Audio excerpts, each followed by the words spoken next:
नमस्कार प्रेक्षकांनो, आजचा भाग खूपच छान आहे ठरलं तर मागचा. चला पटकन सुरुवात करूया आजच्या भागाला. अश्विन डॉक्टरांना घेऊन आलेला असतो आणि सगळ्यांना सांगतो, मम्मा डॉक्टर आले आहे. ते डॉक्टरही सांगतात की डॉक्टर अश्विनने तुम्हाला कल्पना दिलीच असेल. आज अन्नपूर्णा मॅडमवर आपण एक्सपेरिमेंट करणार आहोत. तेव्हा प्रताप काकाही म्हणतात, पण यामुळे काही रिस्क तर नाही ना पूर्ण आईवर. तेव्हा डॉक्टर सांगतात, माझ्यावर विश्वास ठेवा, असं काही होणार नाही. स्मिताही सांगते, डॉक्टर आमचा पूर्ण विश्वास आहे तुमच्यावर. नंतर सगळेच पूर्णाजीच्या रूममध्ये जातात. अश्विन पूर्णाजीला सांगतो, पूर्णाजी तुला डॉक्टर भेटायला आले. तेव्हा पूर्णाजी म्हणतात, हो हो या बसा, आज पण आपण गप्पा मारायचे आहे. तुमच्याशी गप्पा मारल्यानंतर मला बरं वाटतं. डॉक्टरही सांगतात, हो आजही आपण गप्पाच मारायचे आहे. ही समोर उभी आहे ती कोण आहे तुम्ही सांगाल मला? तर पूर्णाजी सांगतात, ही तन्वी आहे. नंतर कल्पना काकू शेजारी असतात, या कोण आहे तुम्हाला सांगता येतील? तेव्हा पूर्णाजी सांगतात, ती माझी सूनबाई आहे. डॉक्टर तुम्हाला माझी स्मृती चेक करायची का? थांबा, हा माझा मुलगा प्रताप, हा माझा नातू अश्विन, ही माझी नात अस्मिता. डॉक्टर परत विचारतात, आणि या उभ्या आहेत त्या कोण आहे? पूर्णाजी चिडतात, तुम्हाला किती वेळ सांगायचं, ती तन्वी आहे. डॉक्टर म्हणतात, बरं बरं ठीक आहे, तुम्ही शांत व्हा. मी तुम्हाला एक फोटो दाखवते. त्या फोटोमधली व्यक्ती कोण आहे तुम्ही सांगू शकाल? त्याचा फोटो दाखवतात. पूर्णाजी तो फोटो हातामध्ये घेतात आणि लगेचच फेकून देतात. या मुलीचा फोटो कशाला दाखवला मला? ही चांगली मुलगी नाही आहे, ही माझ्या घरात नको मला. फोटो घेऊन जा इथून, कोणीतरी बाहेर फाडून टाका, माझ्या नजरेसमोर सुद्धा नको. डॉक्टरही त्यांना शांत व्हा करत असतात आणि बाकीचे पण. तरी पुन्हा डॉक्टर काही प्रश्न विचारतात. मला सांगा, ही मुलगी चांगली नाही तुम्हाला कसं काय माहिती? तिला ओळखता तुम्ही? कोण आहे ती? तर पूर्णाजी सांगतात, तो फोटो फाडून टाका, माझ्या नजरेसमोर सुद्धा नको ठेवू. तर डॉक्टर सांगतात, सॉरी मी सहजच विचारलं, चिडू नका तुम्ही. प्रताप काका कल्पना काकूंना पाणी आणायला लावतात. त्या पाणी घेण्यासाठी निघून जातात आणि सायली तिथे पाणी सांडलेलं असतं.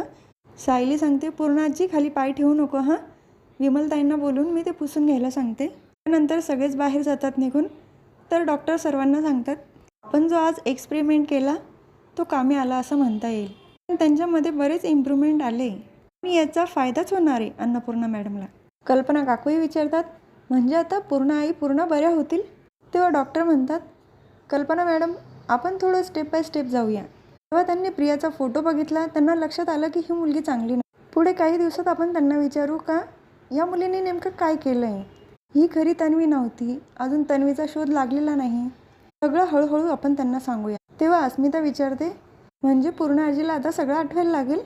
डॉक्टरही सांगतात, आपण पूर्ण प्रयत्न करून बघू, नक्कीच त्यांना क्लिअरिटी येईल. डॉक्टर अश्विन, आता बराच वेळ झाला आहे आणि माझे काही पेशंट पण वाट बघत असतील, तेव्हा मला निघायला हवं. तर अश्विन डॉक्टरांना बाहेर घेऊन जातो.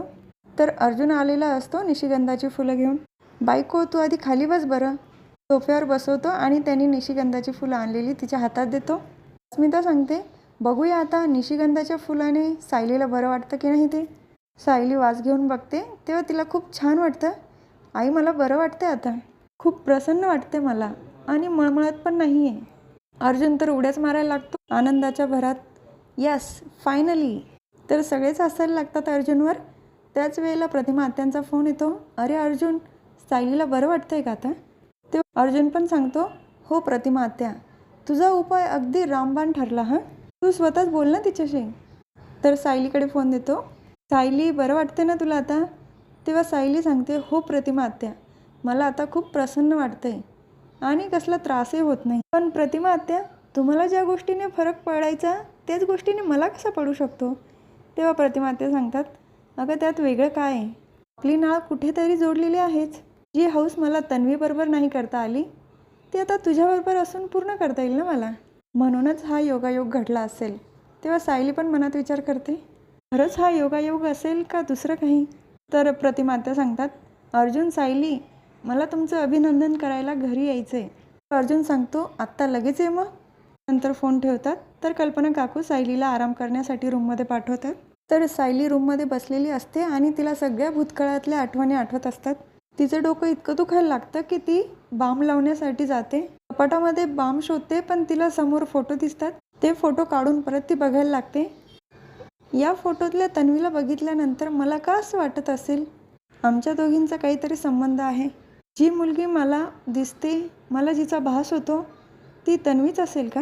तर तिच्या हातातनं फोटो खाली पडतात ती वाकणार तितक्या तिथं अर्जुन येतो. को अजिबात वाकायचं नाही हां. तर तो फोटो उचलतो. हे काय, तू दिले नाही अजून पूर्ण आजीकडे फोटो?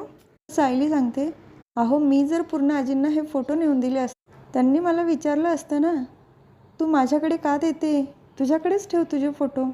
मी काय उत्तर दिलं असतं त्यांना? हे फोटो बघितल्यानंतर मला काही त्रास होत नाही आहे, आपल्याच घरातल्या मुलीचे फोटो आहेत ना.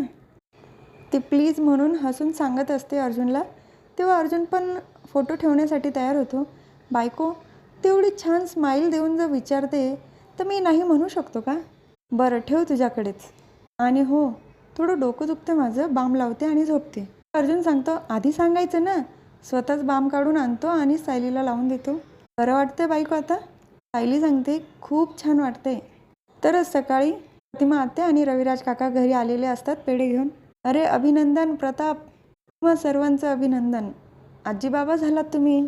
प्रताप काकाही सांगतात, अरे तुमच्या दोघांचं पण अभिनंदन, तुम्ही पण आजी बाबा झालात. आम्हाला वाटलं तुम्ही कालच याल. तर रविराज काका सांगतात, अरे मी कोकणात गेलो होतो माझ्या क्लायंटला भेटायला. मीच प्रतिमाला सांगितलं की मी आल्यानंतर आपण दोघांनी जाऊया, म्हणून तिला पण नाही येता आलं काल. प्रतिमा ते कल्पना काकूंकडे पेढे देतात. तुम्ही आधी तुमचं तोंड गोड करा, एवढी छान बातमी दिली आहे ना. तिथे अर्जुन सायली दोघं येतात. रविराज काका प्रतिमा आत्या दोघं पण त्यांचं अभिनंदन करतात. अरे कॉंग्रॅच्युलेशन ज्युनियर, आता तुझ्यापेक्षा अजून एक ज्युनियर येणार आहे बरं का. प्रतिमा आत्या पण सायलीला मिठी मारून अभिनंदन करतात. आता नीट काळजी घ्यायची बरं का सायली. अर्जुन सांगतो, आम्हाला डॉक्टरांकडे जायचं आहे, आम्ही जाऊन येतो. त्यानंतर ते दोघंही बाहेर निघून जातात. रविराज काका आणि प्रतिमा आत्या पूर्ण आजीला भेटायला निघून जातात. अस्मिता फोनमध्ये स्ट्रोलर बघत असते तिच्या बाळासाठी. कल्पना काकूंना सांगते पण, मम्मा हे बघ स्ट्रोलर, माझ्या बाळासाठी घेऊ का गं? तेव्हा कल्पना काकू सांगतात, तुला एखादी वस्तू आवडली आणि तू घेतली नाही असं झालं आहे का? घे हां. अस्मिता ऑर्डर करते. ऑनलाईन पेमेंट तर होत नाही, ती कॅश ऑन डिलिव्हरीचा निर्णय घेते. सचिनमुळे डॅडनी माझं अकाउंट सील केलं होतं, मला बोलावं लागेल डॅडशी. आणि ते पार्सल आलेलं असतं बाहेर. पैसे देण्याची वेळ येते तर पुरेसे पैसे नसतात अस्मिताकडे. पार्सल परत पाठवते आणि हे अर्जुन सायली दोघंही बघतात. त्या कुरिअरवाल्याला विचारतात, नक्की काय मागवलं होतं? तर तो माणूसही म्हणतो, एवढा मोठा बंगला आणि त्या घरातल्या बायांकडे पैसेसुद्धा नाही. तिथून तो निघून जातो. तेव्हा सायली अर्जुनला सांगते, हे आपल्या लक्षात का नाही आलं? त्यांना कुठली गोष्ट लागत असेल ते आधी आपल्याला कळायला हवं. अर्जुनही म्हणतो, तिला ऑकवर्ड वाटत असेल म्हणून ती बोलली नसेल. आणि त्यांच्या मनामध्ये एकच कल्पना येते, तुम्हाला पण तेच वाटतंय का जे मला वाटतंय? तो पण हो म्हणतो. दोघेही तिथून निघून जातात. ते अजून तर काय आपल्याला सांगितलं नाही, कळेलच लवकर. तर सचिन आणि वकील कोर्टात आलेले असतात. आज कुठल्याही परिस्थितीमध्ये अण्णा सुटले पाहिजे. तर ते वकील सांगतात, त्यासाठी आपल्याला सरकारी वकिलांना भेटावं लागेल. ते सरकारी वकिलांशी बोलत असतात. त्याच वेळेला तिथे चैतन्य येतो आणि झाडाच्या आड उभं राहून बघत असतो सगळं. म्हणजे सचिन महिपतला सोडवण्याचा प्रयत्न करतोय काय? तर अस्मिता रूममध्ये आल्यानंतर म्हणते, हे असं पैशासाठी आता मला कोणावर अवलंबून नको राहिला. मी उगाच कोणावर भार तरी कशाला होऊ. मला माझ्यासाठी आणि माझ्या बाळासाठी काहीतरी काम बघावं लागेल. त्या बाळाचं डायपर चेंज करण्यासाठी बघायला जाते. डायपर संपत आलेले असतात. ह्या सगळ्या किती महाग वस्तू आहे, काय करू मी आता? नाही, मला आता इथून पुढे कोणावर अवलंबून राहायला नको, मला काहीतरी करावं लागेल. त्यानंतर डायनिंग टेबलजवळ सगळे बसलेले असतात. मस्त थंडगार छाछ पीत. आता उन्हाळा म्हटल्यानंतर या गोष्टी तर आल्याच. छाछ म्हटलं का आपल्या तोंडालासुद्धा पाणी सुटतं. त्यात थंडगार असेल तर आहा.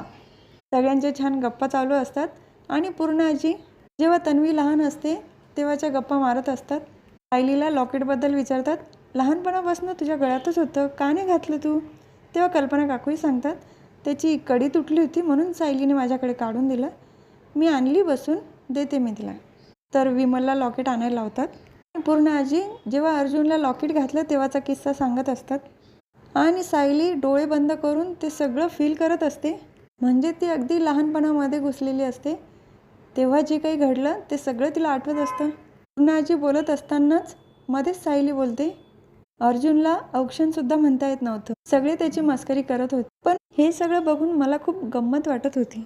मग मामीने त्याचं औक्षण करायला घेतलं. त्याचा हात त्याला त्याच्या डोक्यावर ठेवायला लावला. मग त्याचं औक्षण केलं आणि पूर्ण आजीने स्वतःच्या हाताने त्याच्या गळ्यामध्ये लॉकेट घातलं. ते लॉकेट मला पण खूप आवडलं होतं. मी इशारा करूनच अर्जुनला सांगितलं, छान आहे. पण मी हट्टाने ते मागत पण होती, हे लॉकेट मला पण हवं आहे, मला पण हवं आहे. तर पूर्ण आजी म्हणतात, हो गं, हे सगळं मला पण आठवतंय. पण सायली हे सगळं बोलल्यानंतर सगळ्यांना तर खूप मोठा धक्का बसलेला असतो. अगदी सायली तसंच कसं बोलली असेल, जे घडलेलं आहे. आपण तर कोणी हिला काही सांगितलं पण नाही. तर हा भाग इथेच संपतो. पुढील भागात बघायला मिळतं की पूर्ण आजी ते लॉकेट सायलीच्या गळ्यामध्ये घालतात. तर महिपत शिकरेंना पण सगळ्या गुन्ह्यातनं मुक्त केलं जातं.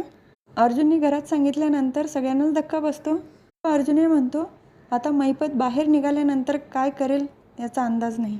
तर सायली विचार करत असते, हे लॉकेट मी पहिल्यांदाच गळ्यात घातलं आहे, पण हे मला एवढं जवळचं का वाटतंय.